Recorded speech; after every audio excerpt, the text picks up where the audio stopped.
Welcome to Her Career Studio. I'm your host and career coach, Lisa Virtue. Here we live by the mantra, thrive at work so you can thrive in life, because we know you are more than your day job. Each episode includes actionable tips and often mentor stories to not only boost your professional success, but also enhance your personal well-being. Join me as we explore ways to ensure your career uplifts your life.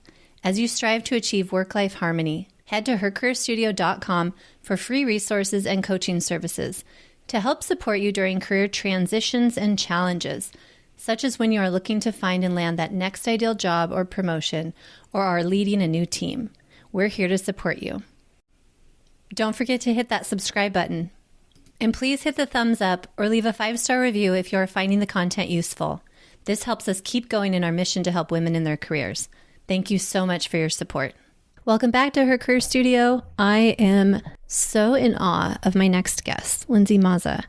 She is vulnerable and admits to her fact that she became a toxic leader in her career and has since then started her own coaching business to help other leaders and women in the workplace fight against the toxicity and the modeling that they see. She worked in the fashion world in LA, and just like the shows that she adored and the reason she was inspired to go into the fashion biz, The Devil Wears Prada and The Hills, she experienced the same workplace toxicity that Hollywood portrays is in the fashion industry. Unfortunately, she also found herself becoming a toxic boss, and she comes on publicly and admits that. How many of us that have been in that situation admit that we were the problem? And what do you do about it when you have that self-discovery? How can you fight it? How can you do better? Because there is a better way to leadership. So please enjoy this episode as Lindsey explains her story and shares tips and strategies of how to overcome toxic workplaces and yourself as a toxic leader.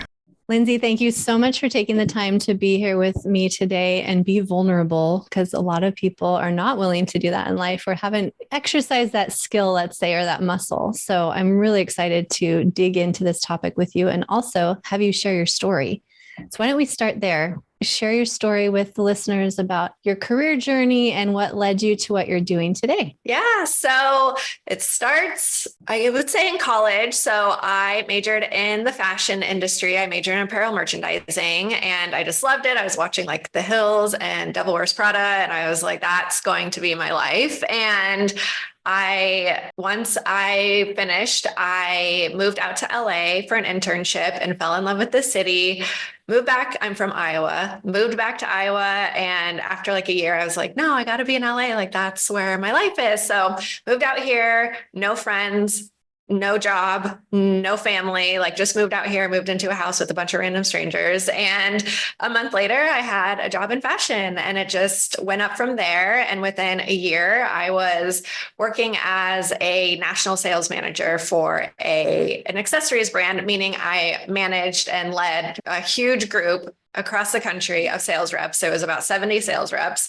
I was really young. I was in my mid-20s, and, I just never got like the training that I thought I should have as a leader. And I really loved it. I was like living my dream life, like everything I set out to be when I was watching like The Hills. I like literally someone had come into our office, someone's sister, and was like, wow, it's like The Hills in here. And I was like, wow, like it's happening, So I was living this life, but I had really toxic leaders. I didn't understand that at the time because I was so young, and I just thought that's how leadership was, and by proxy, I became a very toxic leader as well. And, the people under me, I was leading them the way that I was being led. And, I really have, we'll talk about later, done a lot of self-forgiveness work through that. But, so I just kept going. And then the pandemic hit. And that's when I had the time to pause and just be like, who was that person? Like, that's not me. I don't treat people like that. I don't talk to people like that. And I really set out on this self-love journey. And through that journey, I was like, this is what's missing. Like, this is the training we should be getting, in high school and college and leadership training. Like, it's really, really important that you're in your values and that you're loving who you are and what you're doing. So that is what I have set out to do now is, just empower women to love themselves as leaders, because there's so much outside noise that can affect that. And it's so important to just stand true to ourselves and stand in our power.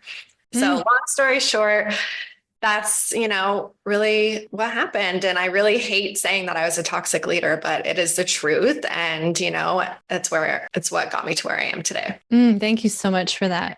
I can relate to so much because I was in leadership from 18 years old, right? And just all being put into those roles or having opportunity and people inviting me into them. And yeah, it makes a huge difference, the examples that we have. What we're looking to. I'm so curious. I have a question.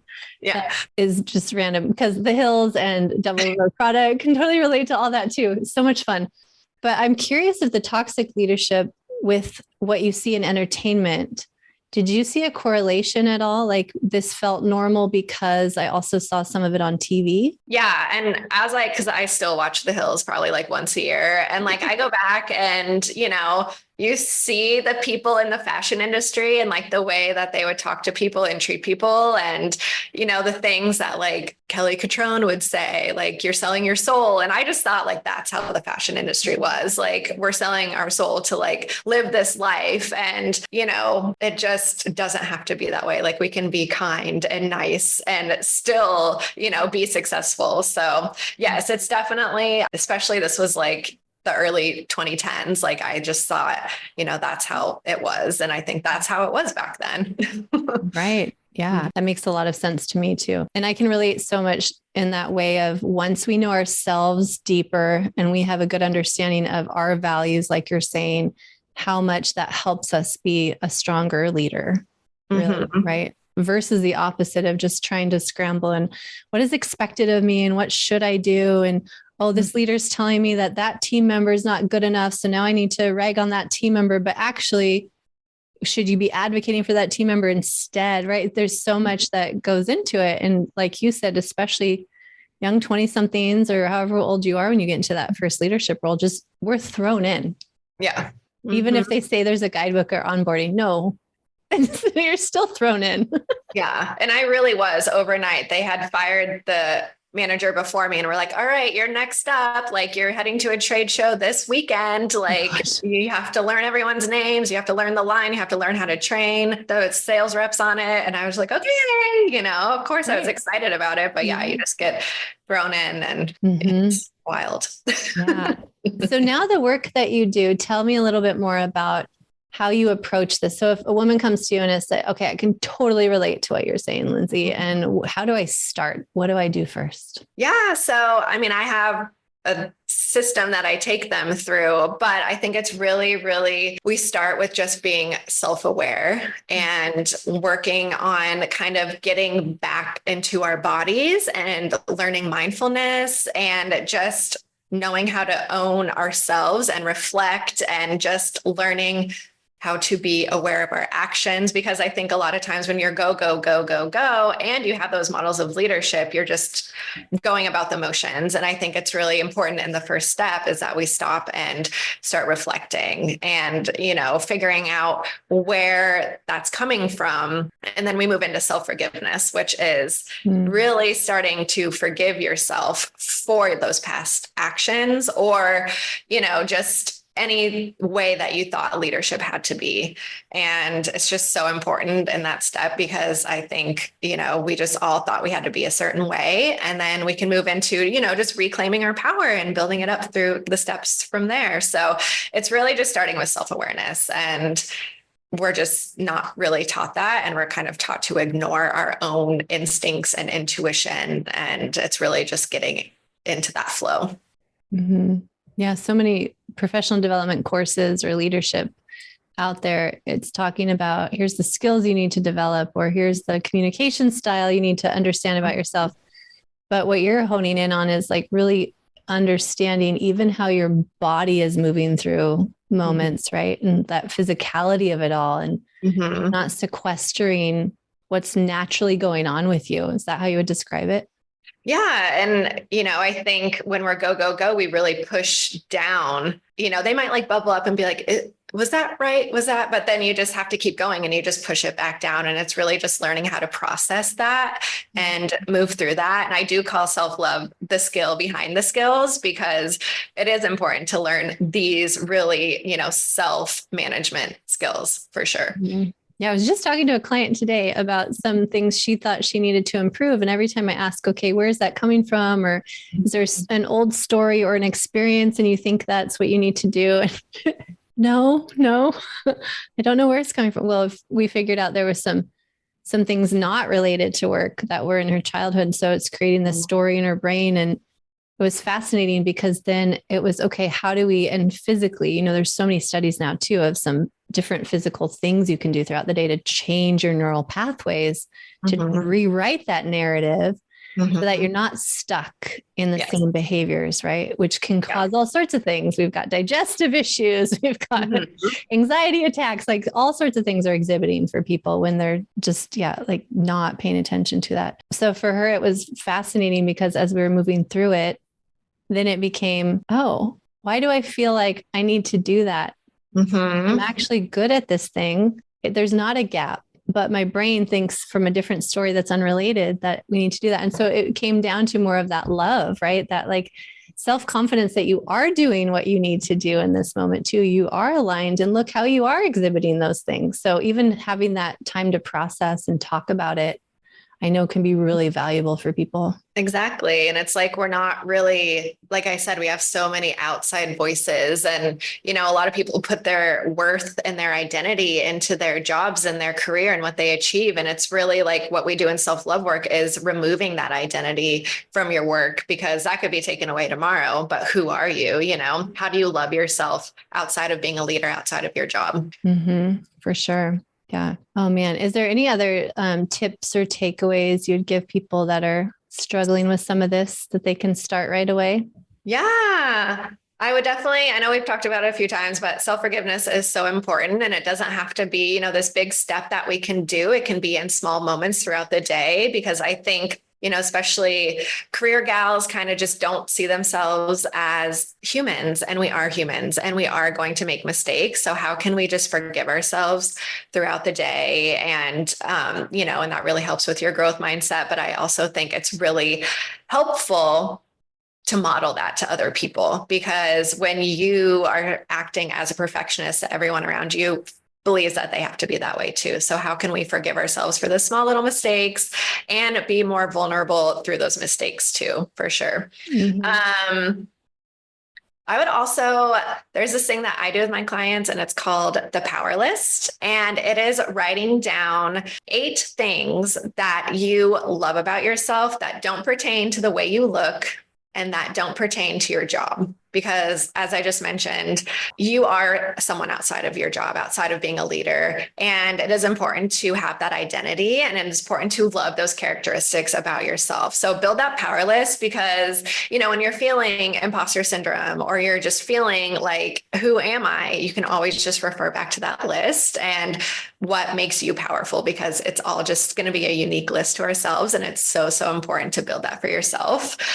And then I always think celebrating yourself is so important, and it's easy to say, and it's so much harder to do. So I really encourage my clients and myself. I have a timer that goes off every Friday to celebrate the week, a self-love celebration. And I encourage them to do it a few ways, because I think over time, you just forget about the small things you accomplished, and this does also help with confidence and self-trust and that imposter syndrome. When you can refer back to this list, you're like, wait, I did do this before. I have done this, So I always encourage them to write down one personal thing that you did this week that you are celebrating, and then something at work that you did. And I always encourage us to be more tangible. And then, like write down percentages or just anything that was accomplished, and then celebrate someone else. And you can write it down in your journal, or you can just go to that person and celebrate them and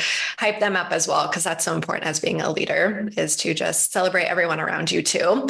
And I think this is really important. When you have a review, or your annual review, monthly review, one-on-ones, you have this list of celebrations that you can bring to the forefront. So I always just encourage a weekly celebration, and then even a daily celebration, I think is so important. So those are the 3, that I think are so important to do every day, that builds your trust in yourself, the love, and the confidence within yourself as a leader. I love that. It's so true. Looking, just even the act of writing it down builds your confidence. The fact that you forced yourself to think about yourself, right? Yes. And nobody else is going to do it for us. That's, well, my work will speak for itself. No, it won't. And you forget, like, and then you forget all the things. You forget all the small things that you accomplish. So when you are like wanting a promotion or something and they're like, okay, well, tell us like what you've done for us the last year. And you're like, okay, and there was things. Yeah. I did stuff, and like, here's the numbers to prove it. But when you have those small little things every single day, it just boosts your confidence so much. Yep. And that also feeds into like a gratitude practice is very similar, right? So you're recognizing the positive. And then as a career coach, I love this because now you can also add it to your resume. You're not going to go, what did I do? I don't remember the metrics. Like you have all of that at the ready if you need a resume reviewed. So many good things. And then it builds your confidence because then, like you said, you can look back at it and it will help. Your work won't speak for itself. You have to vocalize it or write it down. But then it does speak for itself. So people worry like, oh, I'll feel so boastful or I don't want to, sound cocky or that I did all these things. Well, it's facts, people. Exactly. Let the facts speak. But you have to take that act of writing it down. Otherwise, like we said, you're going to forget it or it's going to, not be there when you need it. Yeah. Yeah. And as women, it is so hard for us to celebrate ourselves because we are told that we're, being boastful or bragging if we even say one cool thing that we did this week, and, that's obviously a whole separate conversation, but it's just so important for us to just stand in our power and recognize our worth and what we're bringing to the table. And, that's what self-love can do for us. Do you have your clients do anything about like, you're so good about being vulnerable and even coming on a podcast and saying, I was a toxic leader. And I know that you push your message out there in your story and it's hard. That's hard work to do that, but I'm sure very therapeutic. Do you have clients that follow suit and also do things like that? Is that something that helps them to admit that? What is your take on that? Yeah. And it's, I think that comes from each step that we do in the Layers to Leadership system. And it just even sitting down and saying, I forgive myself for, and building that self-compassion for yourself just like naturally helps you be more vulnerable. And I've seen that with my clients. They bring it into the workplace and it just helps lift everyone else around them because they are more vulnerable because they can see themselves more as humans. So they're seeing other people as humans too. So it's really just going through the steps. But I think just, sitting down and going, like building a power list, forgiving yourself, doing the gratitude work, it just helps build this vulnerability because you do have to look at yourself. And that's scary and not always easy to do, but it is just so important because we're always going to be leading from ourselves. So if you can't be vulnerable with yourself, if you can't face what's going on with you and love you, the good, the bad, and the ugly, and accept yourself as you are, then So I think it's just going through these steps helps you be more vulnerable. And I've seen it and it is important work. And I've seen how it helps other organizations, like the organizations my clients work in, just through the way that they lead their team. Yes. Like you said at the beginning, I wish there was more of this and it was more standard. That would be beautiful. Oh, I love it. Thank you so much for your tips today, Lindsey. They're fantastic. How can people get a hold of you? Yeah, so you can follow me. I'm mostly on Instagram at the Self-Love Knowing with the KNOWING, the Self-Love Knowing, and also just www.theselfloveKnowing.com. And you can just email me or get on the email list there or follow me on Instagram. And, we really talk about these more like feminine leadership qualities and authenticity and vulnerability. And it's just, I think it's going to change the world. I agree. Superpowers. They really are. Yeah, it's amazing. Well, thank you again and keep doing your powerful work. I love it. Thank you. Thanks for having me. Are you currently in the job search or looking to make a career transition? Her Career Studio has you covered. Hi, this is Lisa Virtue, the career coach and the founder of Her Career Studio that is dedicated to bringing you free resources. So head to hercareerstudio.com and get your free cover letter template, the guide to how to write it, and your free resume template. Keep it simple and use these tried and true resume templates that are also ATS friendly and in Google Docs, so they're easy to edit and keep track of. This will build out your career story in writing so that you can get those interviews and ultimately land that ideal job. You got this. Good luck and best wishes.